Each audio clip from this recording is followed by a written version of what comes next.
नमस्कार. आज मी आहे मांजरी खुर्द या ठिकाणी. आपण पाहताय राज्यभर मराठा आरक्षणाचं लोण पसरलेलं आहे आणि मनोज जरांगे पाटील यांनी साखळी उपोषण तसेच राजकीय नेत्यांना गावबंदी असे विविध मराठा आंदोलनाच्या संदर्भात विविध उपाययोजना केलेल्या आहेत. विविध मार्गाने मराठा आरक्षणासंदर्भात लढा दिला जातो आहे. तर यासंबंधी आज मांजरी खुर्दमध्ये हे सर्व मराठा बांधव एकत्रित झालेले आहेत आणि यांनी साखळी उपोषणाचा मार्ग स्वीकारलेला आहे. आपण इथं पाहू शकता. तर डॉक्टर साहेब, काय सांगाल तुम्ही? मराठा आरक्षण तुम्हाला हवं आहे, पण आजचा उपोषणाचा कशा प्रकारे सुरुवात झाली? नमस्कार. शेतकरी मराठा योद्धे श्री मनोज जरांगे पाटील यांनी मागे 17 दिवस उपोषण केलं होते. आपल्या संपूर्ण महाराष्ट्राला ज्ञात आहेत. त्यांच्या उपोषणानंतर सरकारने त्या ठिकाणी मराठा आरक्षण देऊ असं त्या ठिकाणी जाहीर केलं होतं आणि त्यांनी उपोषण मागे घेतलं आणि सरकारला दिलेला 40 दिवसाचा अल्टिमेटम दसऱ्याच्या दिवशी त्या ठिकाणी संपला. परंतु जी आरक्षणाची मागणी होती ती काही मान्य झालेली नाही. त्यामुळे मनोज जरांगे पाटील हे पुन्हा एकदा त्या ठिकाणी उपोषणास बसले आहेत. आज आपण पाहत आहोत त्यांची प्रकृती अतिशय चिंताजनक होत चाललेली आहे आणि त्यांच्या या उपोषणास पाठिंबा देण्यासाठी आम्ही सकल मराठा बांधव मांजरी खुर्दच्या वतीने आजपासून साखळी उपोषण या ठिकाणी सुरू करत आहोत. प्रामुख्याने आपण जर पाहिलं तर या राज्यामध्ये मराठा समाज एक बहुजनातील एक मोठा बांधव म्हणून आजपर्यंत मराठा समाजाने आपलं कार्य, आपली कर्तव्य आजपर्यंत पूर्ण केली. परंतु आज मराठा समाजाची जर परिस्थिती पाहिली आपण तर पूर्वीच्या काळी मोठे शेतजुमला असणारा हा मराठा समाज आज आपण पाहतो तर अल्पभूधारक किंबहुना भूमिहीन होण्याच्या मार्गावर आलेला आहे. अनेक मराठा तरुणांना त्या ठिकाणी नोकऱ्या नाही आहेत. अशा परिस्थितीमध्ये मराठा समाजाला आरक्षणाची नितांत गरज आहे आणि या मराठा समाजाला आरक्षण मिळावं या हेतूनेच आम्ही गावातील ग्रामस्थ प्रामुख्याने त्या ठिकाणी साखळी उपोषण त्या ठिकाणी करत आहोत.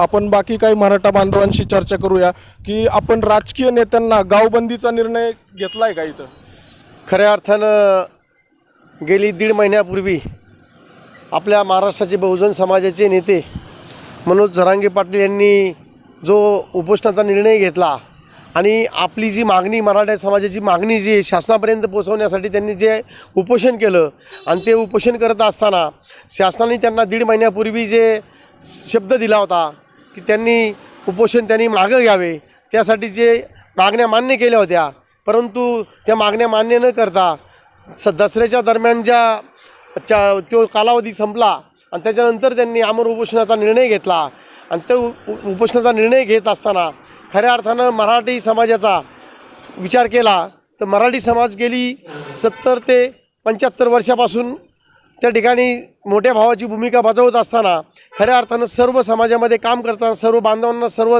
धर्मांना, जाती धर्माच्या लोकांना बरोबर घेऊन काम करत असताना त्यांची त्या ठिकाणी आरक्षणापासून वंचित राहत असल्यामुळं मनोज जरांगे पाटलांनी जो निर्णय घेतला आहे त्या निर्णयाला मांजरी खुर्द ग्रामस्थांच्या वतीने आज सकाळी छत्रपती शिवाजी महाराजांच्या पुतळ्याला पुष्प अर्पण करून त्या ठिकाणी सर्व गावातील भजनी मंडळी असतील, तरुण मंडळ असतील, महिला भगिनी सर्वजण या ठिकाणी मराठा आरक्षणामध्ये त्यांना पाठिंबा देण्यासाठी खऱ्या अर्थानं या ठिकाणी आज उपोषणाला बसलेले आहेत. हे साखळी उपोषण जोपर्यंत या ठिकाणी मराठा समाजाच्या मागण्या मान्य होणार नाही तोपर्यंत हे असंच साखळी उपोषण चालू राहणार आहे. तरी सर्व मराठा समाज या ठिकाणी सहभागी झालेला आहे. खऱ्या अर्थानं ह्याच्यामध्ये कालच्याला जे गुणरत्न सदावर्ते ह्या ज्या व्यक्तींनी एक आक्षेप केलेला आहे किंवा त्यामध्ये जे चुकीचे वाक्य वापरले की समाजाबद्दल आक्षेप केलेला आहे किंवा चुकीचे वाक्य वापरत असताना मराठा समाजाच्या भावना दुखावल्या गेलेल्या आहे, खऱ्या अर्थानं मी त्यांचा मांजरी खुर्द ग्रामस्थांच्या वतीनं निषेध करतो. त्या व्यक्तीने अशा प्रकारची वाक्य वापरू नये, कारण आम्ही कोणत्याही समाजाला न दुखावता, कोणत्या समाजाच्या आरक्षणाला आम्ही धक्का न लावता आमच्या मागण्या आम्ही मागत आहोत. तर आम्हाला त्या ठिकाणी आमच्या मागण्या त्यांनी मान्य जोपर्यंत होत नाही तो असंच उपोषण या शांततेच्या मार्गाने चालू राहणार आहे. पण ते गुणरत्न सदावर्तेंचा एक मुद्दा आहे. ते म्हणताय की मराठा समाजाचं मागासले पण सिद्ध होत नाही.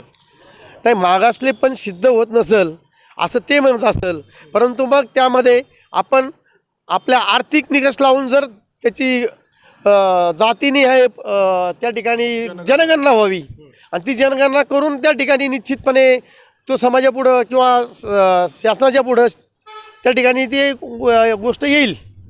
आणि बोला, राजकीय नेत्यांना गावबंदीचा निर्णय घेतलाय का मांजरी खुर्द ग्रामस्थांनी सर्वांनी एकमुखाने राजकीय नेत्यांना गावबंदी या ठिकाणी प्रवेश नाकारलेला आहे. जोपर्यंत कुणाच्या सुखदुःखात सुद्धा राजकीय नेते सहभागी होऊ शकत नाही. नाही, कोणत्याही सुखदुःखात त्यामध्ये भाग घेऊ शकत नाहीत असा निर्णय ग्रामस्थांनी सर्वांच्या वतीने एकमुखाने तरुण मंडळांनी भजनी मंडळांनी सर्वांनीच घेतलेला आहे ग्रामस्थांनी. तर हे होते मराठा बांधव, त्यांच्या भावना तीव्र आहेत. आपण पाहताय सकल मराठा समाज इथे एकवटलेला आहे आणि मांजरी खुर्द ग्रामस्थांतर्फे मराठा आरक्षणाची मागणी होती.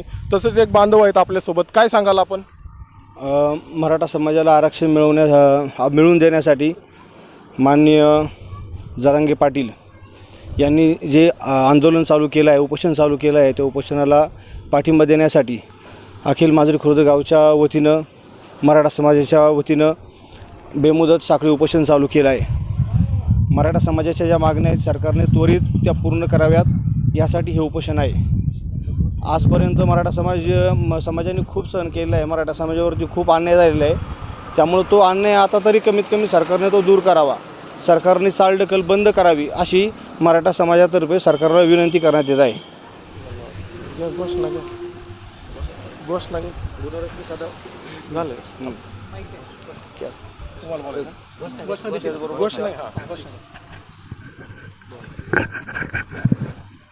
एक मराठा, लाख मराठा, एक मराठा, लाख मराठा. तुमचं आमचं नातं काय? जय जिजाऊ जय शिवराय. तुमचं आमचं नातं काय? जय जिजाऊ जय शिवराय.